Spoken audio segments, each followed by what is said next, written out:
pokoknya bulan 12. Nah itulah.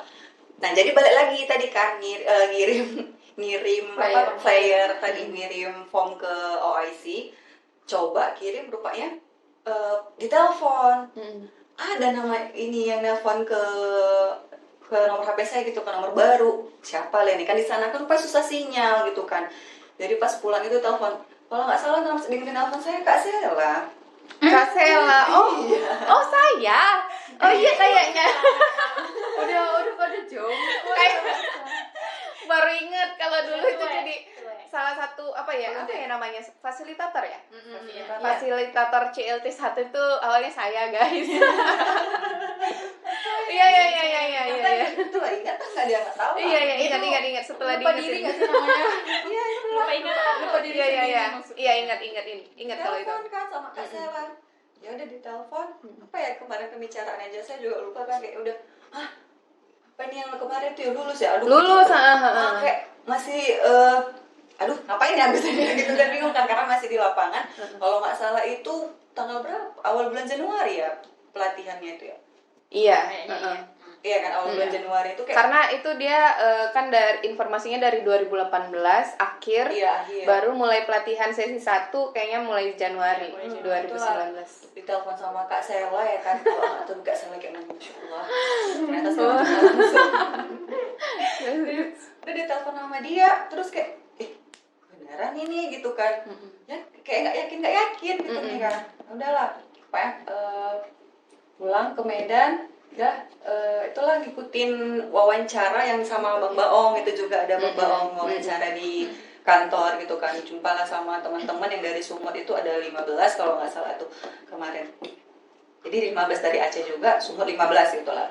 Jadi diwawancara di kantor, dijelasin sama abang-abang panitianya bagaimana apa yang akan dilakukan.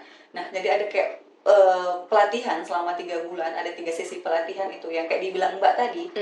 Jadi itu ada di Restorasi Cinta Raja 3. Ternyata sudah saya datangi. Aku nggak tahu itu apa bagian dari OIC. Ya Allah, bodoh kali ini macam terus baru yang ada di Bukit Mas, terus ya ikut pelatihan. Nah selama pelatihan itu kan ada berapa divisi ya? 6 ya? 6 apa 5 gitu. Ada di restorasi. Oh iya, materi yang bagian dari materinya kan. Semua program OIC dijadiin materi ya. Itu setiap kita nanti udah ikut materi, pemberian materi dari para abang-abang dan kakak-kakak, itu kita ada namanya ujian lagi namanya pre-test, post-test. Ujian lagi kan? Post-test namanya. Ya post-test ya kan, ada pre-test duluan ya kan. Pre-test awal nggak tahu ya kan. Isi aja. Udah tuh dikasih materi, baru kita belajar lagi untuk menjawabnya. Udah dapat kita materi yang post-test. Nah dari nilai post-test itu mungkin nggak tahu lah ya kayak mana. Akhirnya bisa di berkesempatan ya untuk lulus magang. Alhamdulillah. Jadi dari 30 peserta yang ikut, jadi 10 diambil 10 orang yang ikut magang. Alhamdulillah sekali. Ya kemudian kemarin tuh ada kayak pas di akhir acara CLT itu kegiatannya ada pembidangan. Bidang apa yang memang kita minati selama kita mengikuti pelatihan itu. Nah kalau saya kan kemarin kan pengennya juga lebih mendalam tentang ketumbuhan gitu kan, karena kan waktu kuliah dulu dalamnya lebih ke memang ketumbuhan, cuman lebih ke lumut gitu kan. Jadi ikutlah ngambil divisi restorasi gitu kan, karena menarik sekali penyampaian dari orang-orang restorasinya. Kayak ada orang Bang Rio Ardi sebagai manajer, orang lapangannya juga, karena kayak ditampakkan begitu kan keadaan restorasi Cinta Raja 3 itu dulu gimana gitu kan, yang memang awalnya itu sawit gitu kan, baru ditebang panasnya nggak kebayang ya kan. Baru tiba-tiba yang saya datangi tahun 2018 udah ini pohonnya tinggi. Udah tinggi. Nah, jadi kayak Insya Allah kali pekerjaan mereka gitu kan. Good job lah untuk tim restorasi. Tertarik lah gitu kan. Ya udah ikut, alhamdulillah ikut magang di restorasi selama 3 bulan. Ada kayak terus dipanggil juga sama orang Bang Rio, ya udah ikut di divisi restorasi sampai sekarang. Dan kebetulan di OIC juga sekarang kan ada kegiatan survei riset atau monitoring. Nah, kalaupun tentang ada analisis vegetasi, kalau si Rara nanti ke sarang orang hutan, ikut juga ke lapangan. Jadi gitu dia cerita pertama kali gabung di OIC. Oke, ternyata Kak Koi dengan Kak Tamba ini punya pengalaman yang hampir serupa. Bagaimana ceritanya masuk pertama kali di OIC? Karena Ya. ada program CLT CLT. ya guys. Jadi, wah ternyata ini generasi-generasi CLT nih. Iya, CLT. Dan emang membuktikan ya bahwa memang program OIC, terutama program CLT itu emang betul-betul membangun generasi-generasi konservasi Iya, kan betul. pastinya yang memang sudah punya pengalaman restorasi dan memang benar-benar siap untuk bekerja di konservasi. Nah, kalau tadi cerita bagaimana pertama sekali masuk ke OIC, kemudian kalau dari kakak-kakak ini apa aja sih yang dikerjain di OIC?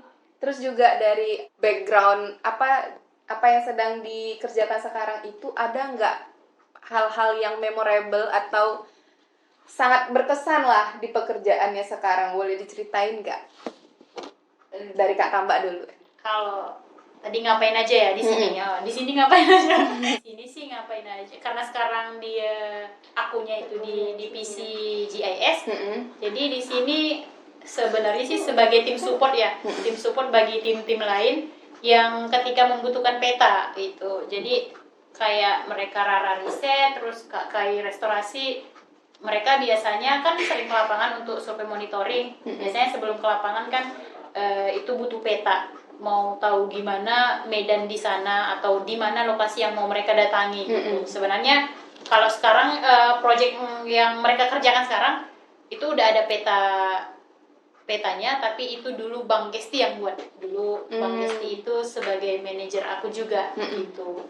Jadi ya gitulah, selain dari riset, restorasi biasanya membuat peta sebelum dan sesudah penanaman, gimana kondisinya, seperti itu. Divisi lain, Ya, divisi before lain after. juga kan? Ya, divisi lain ya seperti Komdet kan ada juga.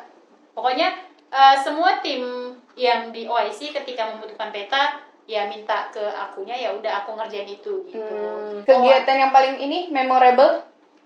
Ya. Yang paling memorable ya. Itu akhir-akhir ini sih, baru kayaknya awal tahun ini lah. Awal tahun atau mungkin akhir tahun 2022. Ya, tahun 2022 akhir-akhir itu udah pernah ini sih belajar dan megang drone. Nah, itu kan sekalian kerjaan sekarang juga. Dan yang memorable itu ya itu. Duh, kan kita nggak kenal nih. Di mana kita bisa megang drone coba? Iya. Duit nggak punya. Harganya mahal gitu kan. Pesawat kertas ya? Iya, nggak ada remote-nya geng. Terbang pakai remote juga Kak. Itu makanya, jadi yang memorable itu sih. Aku lupa tepatnya kapan. Tapi kemarin itu aku belajar drone itu sama Bang Yusuf. Oh ya. Ya, di OIC juga. Jadi belajarnya waktu itu di SM Rawasingkil. Jadi sama orang kakak, tapi orang kakak itu kemarin monitoring tanaman dan akunya belajar drone di sana. Jadi ada yang wilayah yang mau dipetakan di Singkil itu, jadi kami ngambilnya via drone gitu. Ya setelah itu ya udah nggak pegang itu lagi kan, karena kan aku awalnya cuman oh iya yang penting belajar tahu aja gitu kan. Yang di Bara Indo. Ya itu makanya, jadi kan awal-awalnya udah nggak expect kali sih, maksudnya iya memang aku senang, tapi yakin aku mau megang, kalau jatuh mampus aku gantinya. Gaji 2 tahun belum tentu gitu. Keluar ya kan? Ya itu makanya, jadi ya udahlah, ada kesempatan alhamdulillah, nanti dikembangin lagi. Jadi aku kan belajarnya ya cari tahu sendiri selain dari materi awal yang dikasih sama Bang Usuk tadi gitu. Soalnya kan di situ langsung praktek. Jadi disuruh nanti awalnya buat kayak gini, buat areanya dulu, namanya AOI gitu, area of interest yang mau kita petakan. Terus nanti nggak boleh gini, kalau ketinggiannya harus segini. Pokoknya banyak lah nggak peraturan sih, maksudnya SOP-nya biar drone-nya aman gitu kan. Karena kalau nggak aman cuy, bahaya cuy. Pesawatnya nyungsep.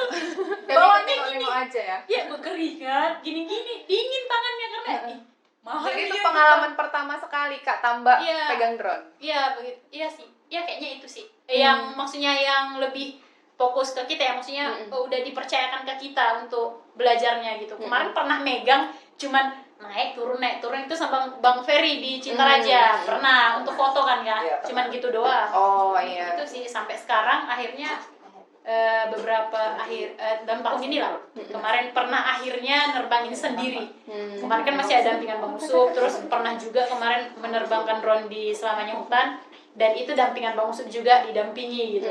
Tapi yang benar-benar aku sendiri, nggak ada yang mendampingi, buat rencana sendiri, ngatur sendiri, nanti anginnya kencang mampus sendiri gitu kan, nggak tahu. Itu kemarin Jangan ajak kami pokoknya di Para Indo. Tapi akhirnya berhasil. Akhirnya berhasil sih menerbangkan, cuman takutnya itu loh nggak ada yang mendampingi, karena kan belajarnya cuman gitu doang. Iya, otodidak ya kan. Orang-orang mungkin bisa juga, tapi berani nggak gitu loh. Aku mampus sih sempat kenapa-napa, makanya aku sering sekarang sebelum kesana pasti aku ngomong ke Bang Usup, Bang, aku mau nerbangin drone kayak gini Bang, kayak mana tuh Bang? Ya udah coba ini kan dulu. Biasanya sebelum aku pergi ke lapangan, prepare di sini. Kalau memang nggak ada yang mendampingi ya, ya udah selesai, buat dulu ininya, upgrade dulu ini segala macam, baru ke lapangan. Setelah itu kemarin pernah juga sama Bang Rio, waktu di Selamanya Hutan, ketika Bang Usup udah nggak di sini kan, nerbangin itu ya didampingi Bang Rio. Bang Rio kan bisa nerbangin drone juga, tapi beda tipe dari drone-nya. Setidaknya masih ada pendampingan dari Bang Rio ketika misalnya, Bang ini kayak mana, kok nggak bisa? Oh ya udah gini kan gitu kan, karena kemarin ada kebutuhan donor. Jadi yang di Barat Indo ini ya dari lo sendiri. Aku mau nanya pun, dan yang ini paling kenapa penting nggak bisa? itu sebenarnya berhasil walaupun sendiri ya. Iya, Itu sebenarnya sebenarnya yang paling memorable. Iya, itu yang memorable karena dia banyak kendala juga sih, karena udah mau diterbangkan tiba-tiba dia nggak mau terbang. Masalahnya karena sinyal katanya, tapi pada sinyalnya ada, matikan hidupkan itu terus sampai akhirnya dia terbang. Itu aku uji coba dulu yang dekat. Nanti kalau misalnya kenapa-napa, kalian perhatikan ya, aku kan sama ini staf lapangan di sana. Kalian tengok-tengok ya dia jatuhnya di mana kalau misalnya jatuh gitu kan. Pokoknya uji coba dulu. Kemarin paling cuma 10 hektar atau 3 hektar ya yang aku berani nerbangkan dulu. Akhirnya sampai baru memetakan yang berapa ratus hektar gitu di sana. Good job ternyata Kak Mbak adalah co-pilot. Orang penting ya di OIC. Terus kalau Rara gimana? Kalau Rara setelah masuk di OIC kira-kira ngapain aja, dan ada nggak kegiatan-kegiatan yang paling berkesan lah selama bekerja di OIC? Nah, yang paling memorable menurut Rara, pertama kali Rara masuk OIC, bulan kedua Pak Gesti ngajak survei translokasi di Sipiro. Rara itu memang skripsinya tentang berhubungan sama orangutan, tapi sama sekali nggak tahu orangutan itu ternyata punya sarang.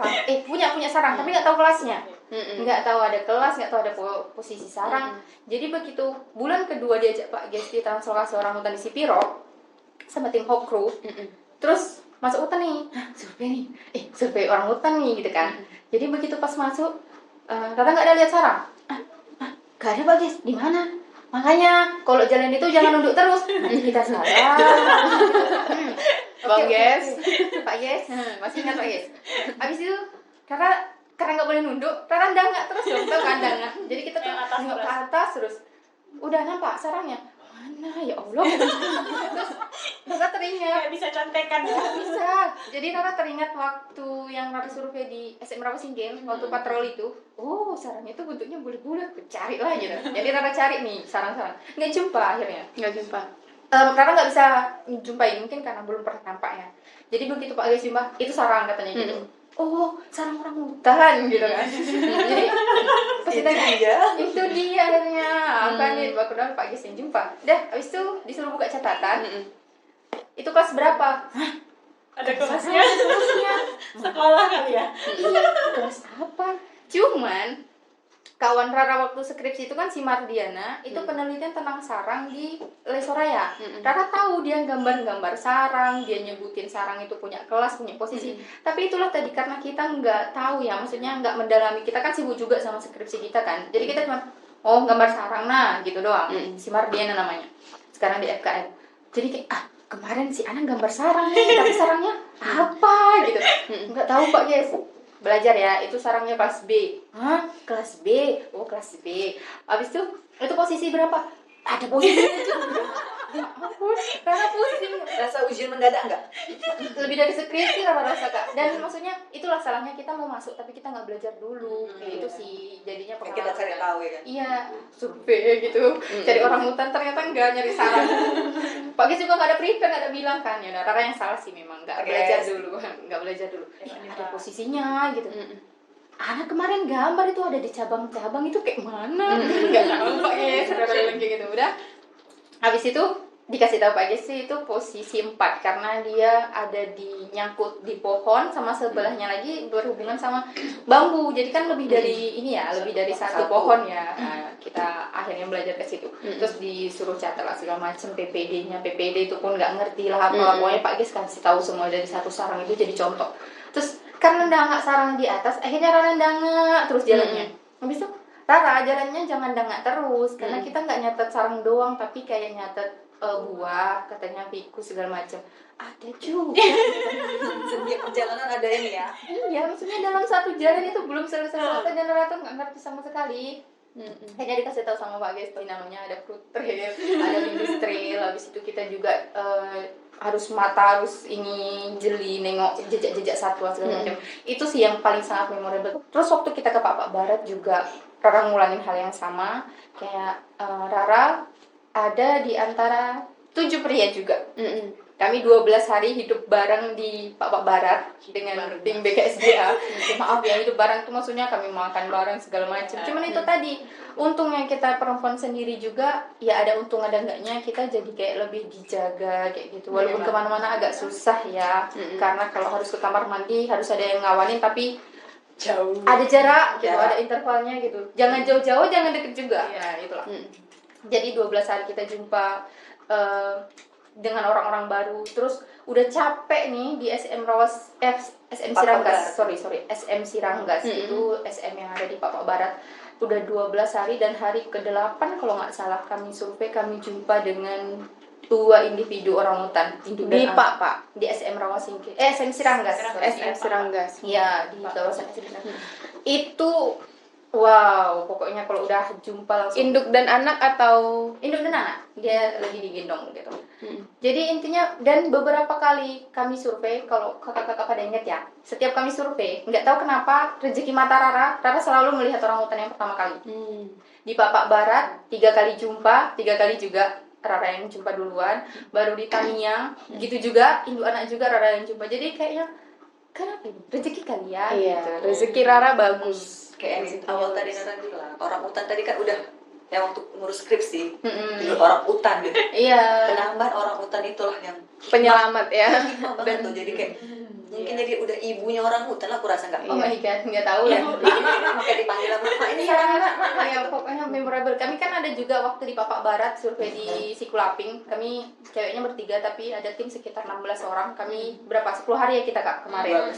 Nggak tahu lupa. Sekitar 12 atau 10 hari lah kami survei dan itu dapat 6 individu orang hutan yang jumpa secara langsung tapi 3 diantaranya tuh Rara semua yang lihat gitu.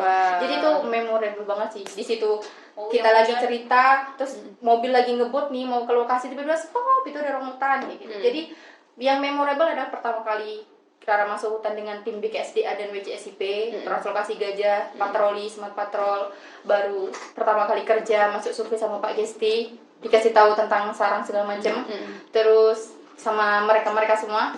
Habis itu kamera trap sih.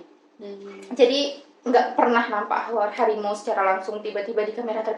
Ini betulan ada harimau di dalam foto nih, ada videonya segala macam, dikasih tahu caranya masang kayak mana sama Pak Ges gitu. Terus kita bisa lihat perilaku, bisa lihat tingkah-tingkah unyu-unyunya si gajah dan kawan-kawannya. Itu nggak tahu sampai sekarang apa ya, kalau dibilang lebih nggak juga, tapi mungkin lebih, tapi itu kesenangan yang tersendiri gitu. Bisa melihat aktivitas-aktivitas mereka gitu sih. Itu semua pokoknya memorable semua. Wah, ternyata rezekinya Rara itu luar biasa ya kan? Oh, Masya Allah, alhamdulillah pokoknya Iya. Cinta pertama gajah. Cinta pertama gajah tapi tetap orang hutan tetap di hati. Oh, di hati. Dia Cintanya ada kan hanya satu aja. Iya. Cinta Ada ruangnya. semuanya. Ya, Kalau kakak ada gimana ruang-ruangnya ceritanya? sendiri sih. kita apa tadinya? Oh, Ngapain aja kak? Kalau Ngapain nyobain aja, OIC ya, di ngapain aja di memang OIC sebenarnya kayak kegiatan ngapain aja itu di kantor salah satunya makan. Sama kan tukang makan. Iya, kami tukang jajan sih. makan terus. Tukang makan, tukang jajan. Mm-mm. Jadi selama sampai saat ini gabung di OIC itu kan saya tadi gabung di bidang restorasi. Nah, pertama kalinya ikut ke restorasi itu restorasi Cinta Raja 3. Ini masih kayak biasa kayak apa ya, pertama-tama kali kita ke lokasi baru nih, misalnya kegiatan baru gini, ngapain gitu, apa kayak tanda tanya terus di perjalanan di mobil itu tanya-tanya dalam hati itu udah bawa baju ya kan di lapangan ya kan, itu lah pokoknya ngapain lah gitu.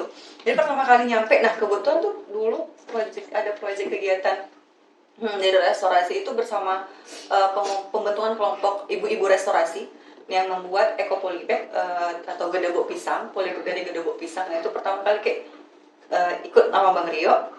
Terus buat tag video gitu ya kan. Mau ngomong apa gue ya? Syuting. Iya. Mau ngomong apa? Pokoknya gitu loh. Ih, ngapain ya gitu kan mau buat video, Bang Rio yang ngambil video kayak ya kan kayak ada salting loh, memang kan baru pertama kali gitu.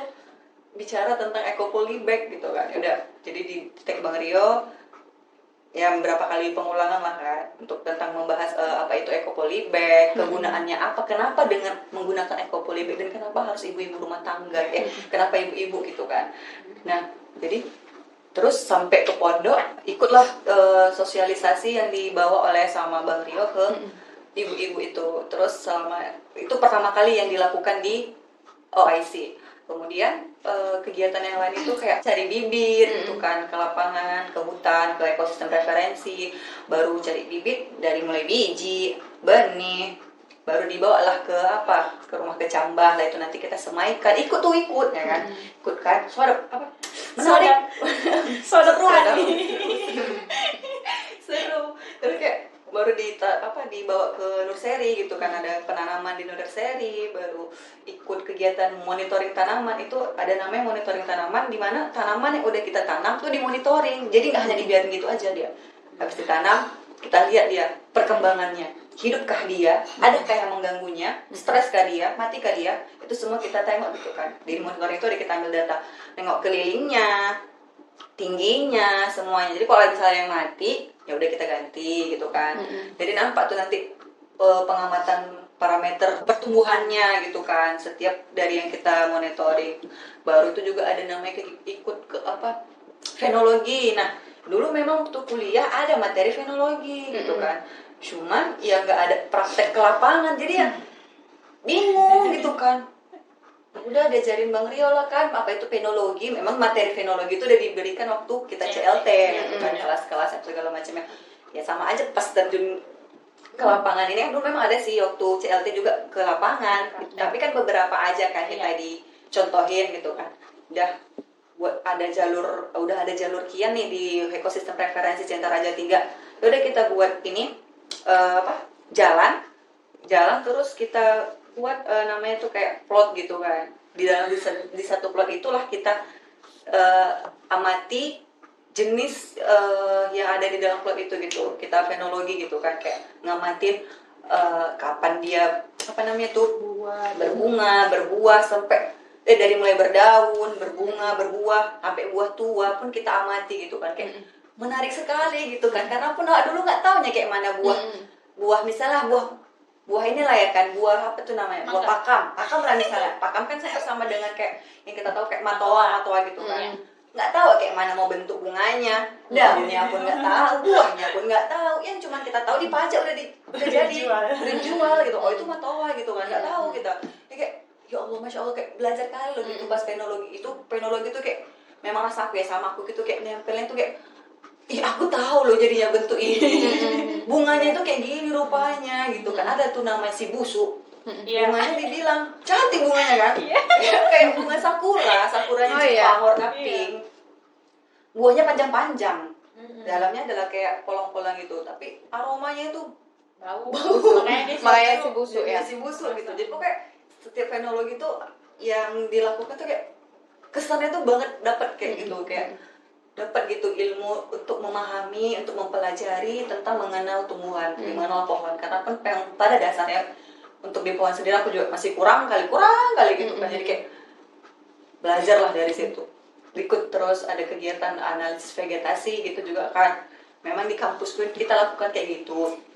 Jadi di sini tadi nambah lagi gitu pengetahuan kita, pengembangan kita tuh makin bertambah gitu kan, dari segi foto, dari segi pengambilan datanya itu bagaimana diajari sama Bang Rio, terus sama Lapangannya. di lapangannya itu gimana gitu kan, membuat plotting unpack itu gimana, itu juga sama orang-orang lapangan juga keren-keren gitu. Mereka memang orang lapangan gitu, tapi lebih, kita kan anak kuliah tuh kan udah dapat materi gini-gini, tapi yang lebih teori prakteknya itu orang lapangan keren-keren banget gitu. Mereka tahu gitu, langsung kayak mantap lah gitu lah pengaplikasian apalah kita ini ya kan. Kayak suami kakak ini ya. Iya, sama. Contohnya. Makanya. Oke, jadi karena waktu kita tinggal 5 menit lagi, kita langsung masuk ke sesi terakhir nih, Orangutan Guardians.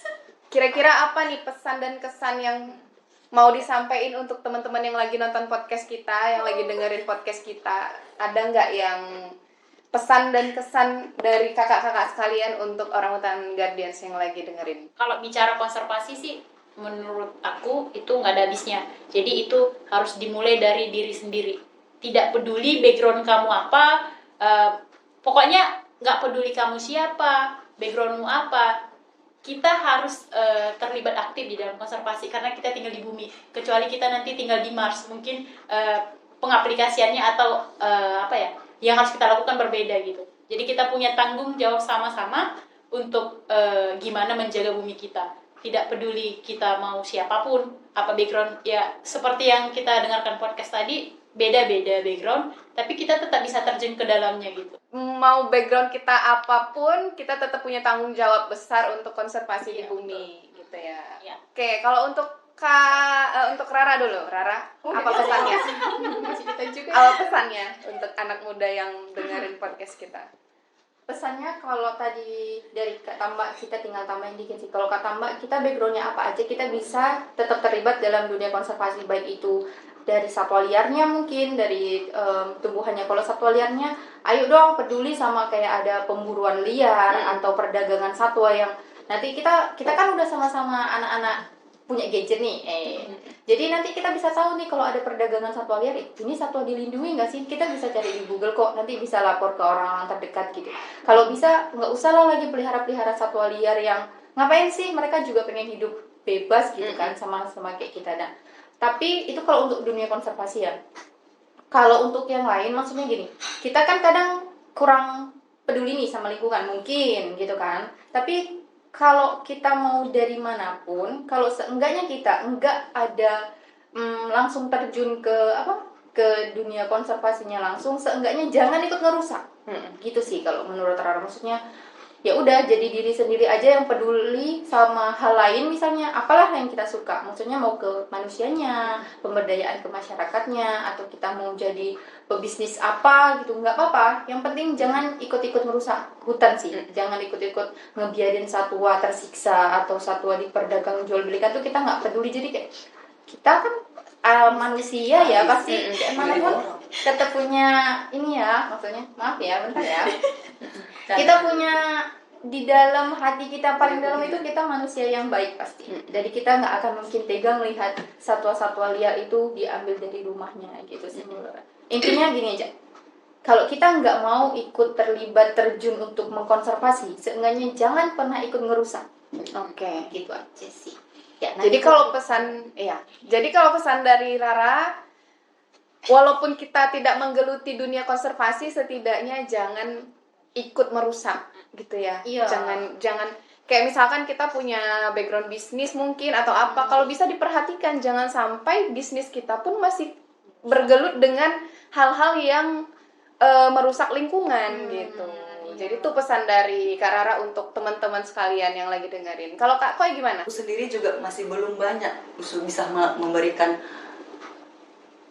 kebaikan gitu, hal-hal yang baik untuk alam gitu kan. Jadi ayolah kita semua, marilah kita gitu kan, kayak walaupun lah kita nggak kenal sama orang hutan, nggak kenal, pokoknya nggak peduli itu apa itu namanya orang hutan itu nggak peduli, itu kayak benar kata Sarah tadi, jangan merusak gitu kan. Jadi Ya nggak apa-apa, ditambahin aja nggak apa-apa. Iya, marilah kita jaga lingkungan kita, jaga ekosistem kita, jaga hutan, dan timbulkanlah rasa cinta dan sayang kita kepada makhluk hidup, Sesama makhluk sesama hidup. makhluk hidup. Oke, berarti pesan dari Kak Koi adalah mau kita backgroundnya bukan dari konservasi pun tetap timbulkan rasa cinta terhadap konservasi dan makhluk hidup lainnya gitu ya. Lingkungan. Untuk lingkungan pastinya. Karena kan akan Oke. berdampak positif bagi diri kita sendiri. Iya, betul. Jadi timbulkan rasa cinta terhadap lingkungan. Gitu. Oke, karena sudah berakhir podcast kita, teman-teman. Terima kasih untuk bintang tamu hari ini yang sangat meriah, yang sudah overload ya. Ini sudah di luar nalar ini, karena jadwalnya sangat padat, jadi ceritanya juga jadi lebih menarik ya, lebih banyak bervariasi. Terima kasih untuk teman-teman semua yang udah hadir di podcast kali ini. Ini pembahasan yang sangat seru, karena sangat beragam sekali ceritanya. Sekali lagi terima kasih buat Rara, buat Kak Koi, buat Kak Tamba sudah meluangkan waktu hari ini untuk podcast Mawas edisi Kenapa sih Konservasi itu. Oke, karena kita sudah berakhir, aku Sela pamit undur diri dari podcast. Kita akan bertemu di episode berikutnya. Sampai jumpa. Sampai jumpa.